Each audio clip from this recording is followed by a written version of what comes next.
Alright, grab your tea, let's get started.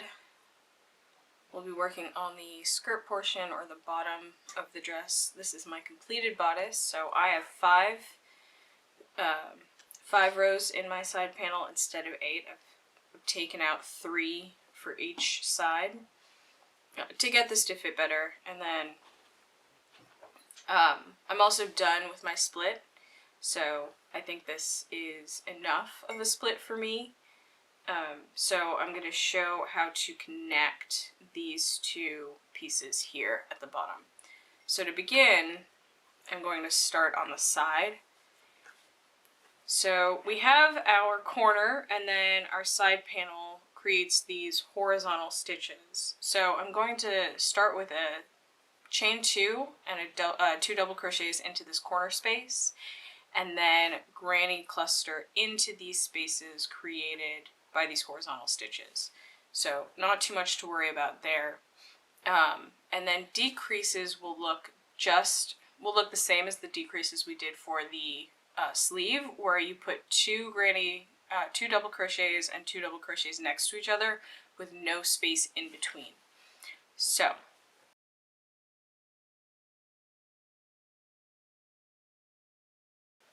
we'll start by slip stitching, or I'll start by slip stitching. If you chose option 1 for the bodice, then you don't have to, you'll do the same thing, you just won't have to worry about what to do when the split comes.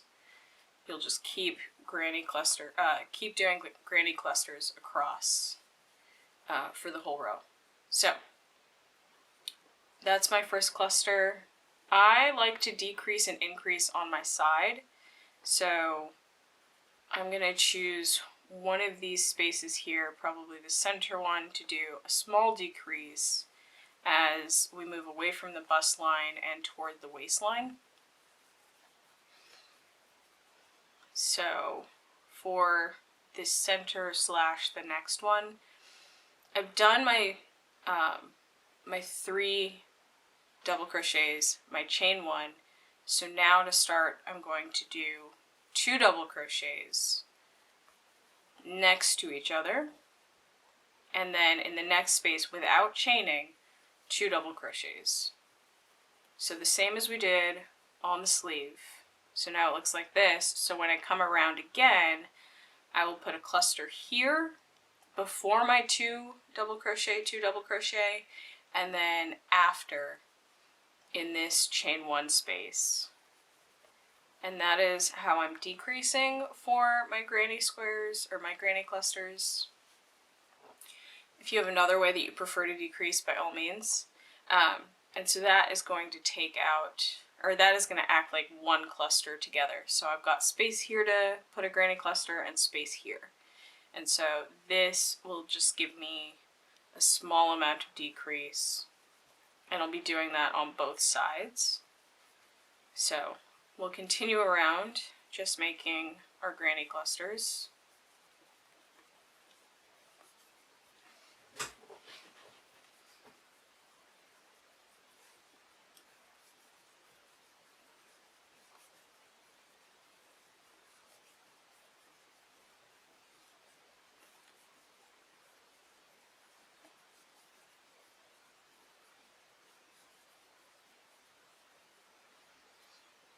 So now I'm here at the split. The first thing I want to do is make sure that my bodice isn't twisted around, so that as I jump from one side to the next, I will be able to keep it all straight and it doesn't end up twisted. So you'll put a granny cluster in this sort of corner space that you've got going on at the beginning of the split, and then we're just going to add another granny cluster here. So I'll chain 1 and then add another granny cluster.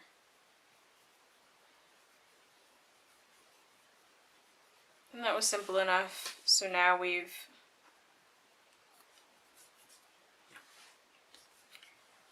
ended the split. Another way that we could do this, if you don't like how this is sitting, is to do 1 double crochet at the very beginning So in this space at the very, very beginning. So I've done my chain 1, I'll do a single double crochet here, which gives a slightly cleaner look.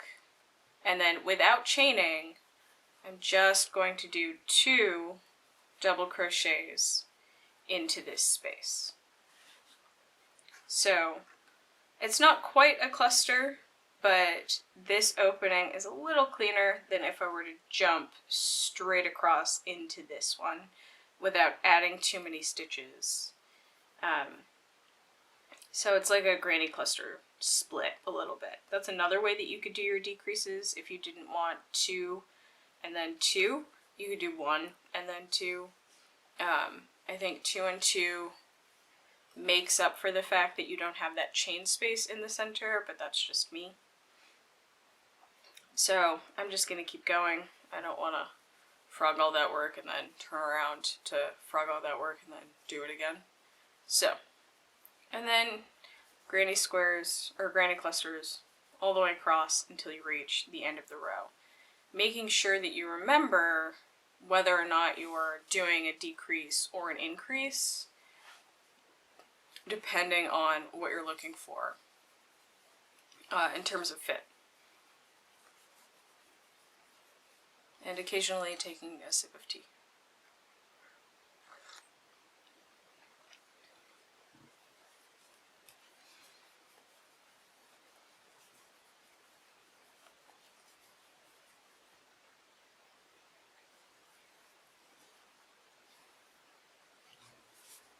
So once again, I am at my side panel.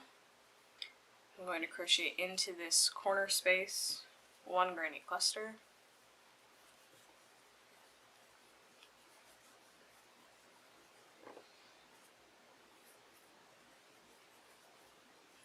Then into the horizontal stitches, just into the open spaces, adding a granny cluster.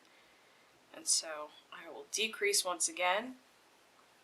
So I've already done my chain 1 and finished my cluster.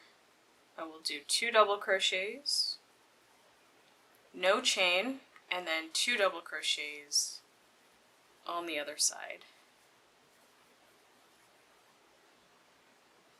So it looks like that. So on the next round, I'll remember to skip right over this space, and that will let me decrease fairly evenly across the garment. So then we just keep with our granny clusters all the way around to the end, where we will end with a slip stitch.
Here I am at the end, so I will end with a slip stitch and pull through. I'm going to switch colors.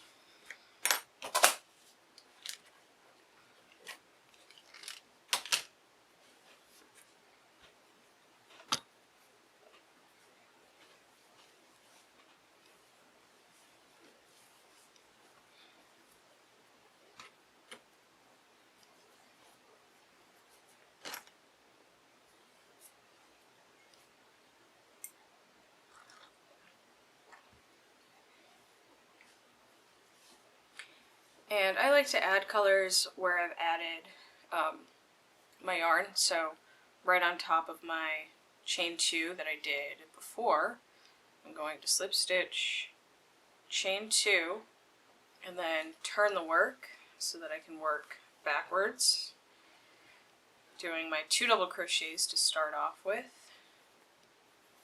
before chaining 1 and then granny clusters all the way across. So you don't have to add your increases and decreases in on the side. You can put them wherever you'd like or wherever you feel most comfortable, or wherever you remember to put them in. But just keep an eye on how it's going and how it fits. So I know it's a lot to try on all of the time, but if you just take measurements and have a good idea about moving, like how many inches to move from the center bust line to your waist and what those measurements are, and then vertically, like from the bust down to the waist, you can sort of guess like, oh, it'll take me 6 inches to get from my bust to my waist measurement, so I'll just decrease until I get to my waist measurement, and that'll give you a better idea, but always try it on. I know it's a bit of a hassle, but it really does work out the best.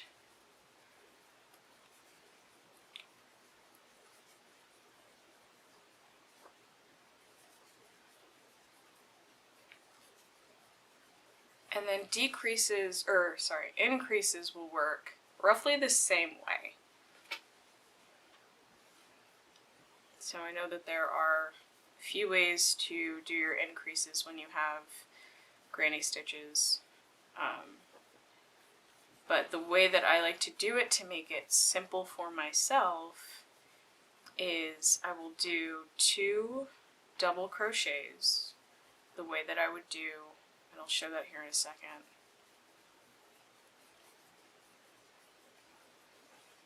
The way that I would do my decrease.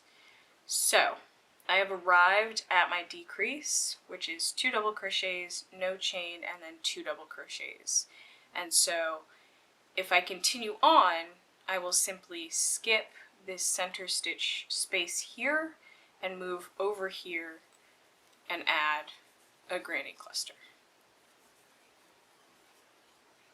So that's what that looks like. And so that's gently pulling or decreasing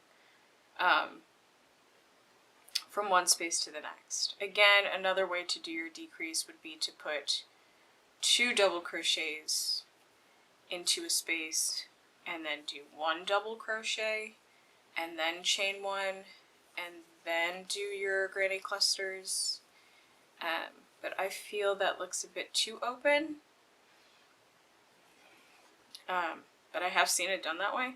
I like this way the best, but do however you learned to do your decreases. So increases work the same way, except you will add a chain in between these 2. So instead of trying to put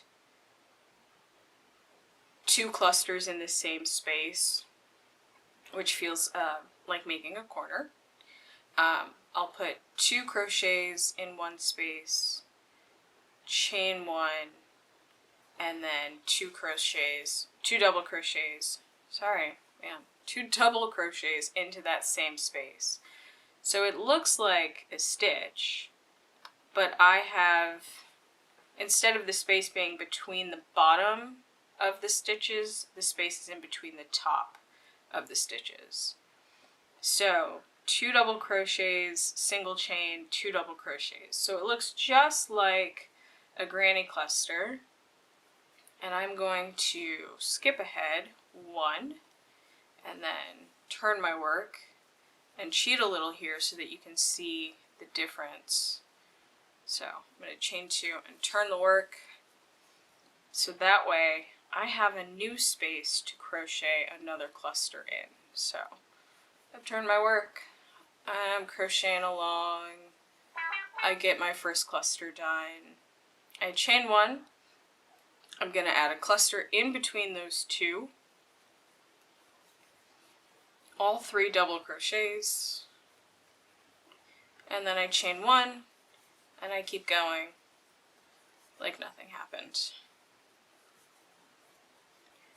So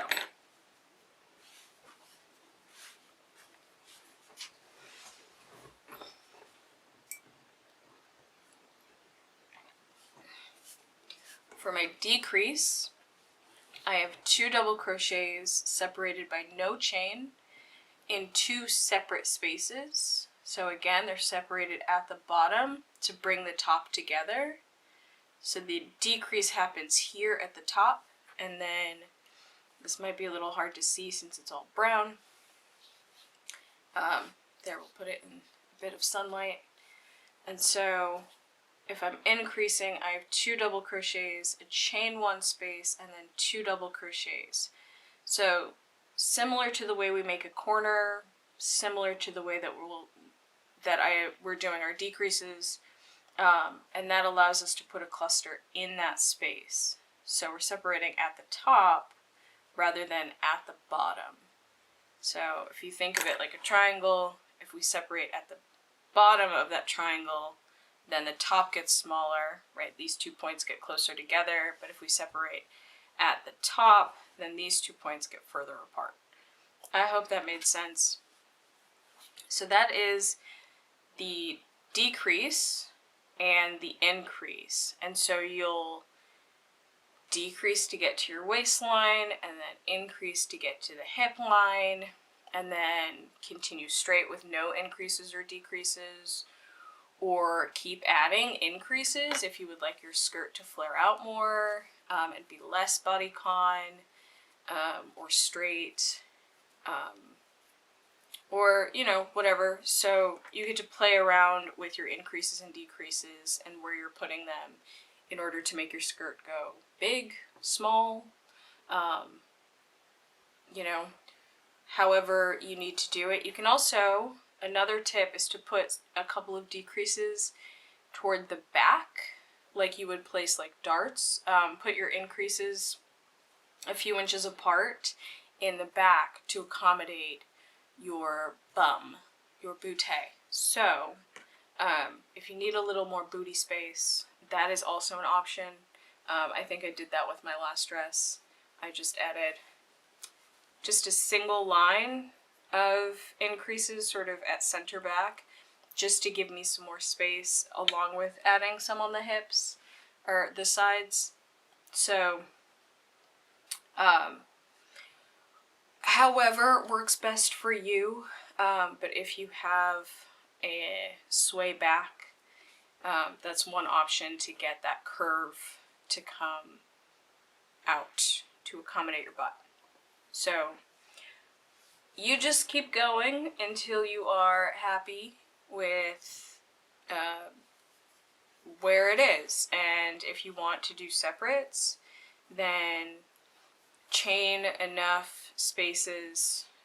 You're going to chain in multiples of 3 with an additional 2 at the end, and then start working, create the loop and start working in from the 3rd chain on the hook. So similar to the way that we did the bodice, right? Starting with that same row, but however many you need to be able to get the skirt on and off. This is also another great way, if you add the split, to be able to add a few buttons or lacing, and you can put this at the side of the hip instead of at the back or at the front. That's another option if you want to do separates. So it really is up to you and your imagination and how much crocheting you want to do. So if you end up needing more than the 4 balls of yarn that I have and the 1,000+ yards that I have here, let me know in the comments and what size you are. You don't have to share your size if you're not comfortable with that, but I just don't have any idea how much yarn this dress takes anymore. But I want to make sure that all of these videos are up so that you can create this dress at your leisure without having to wait on me getting to a certain point.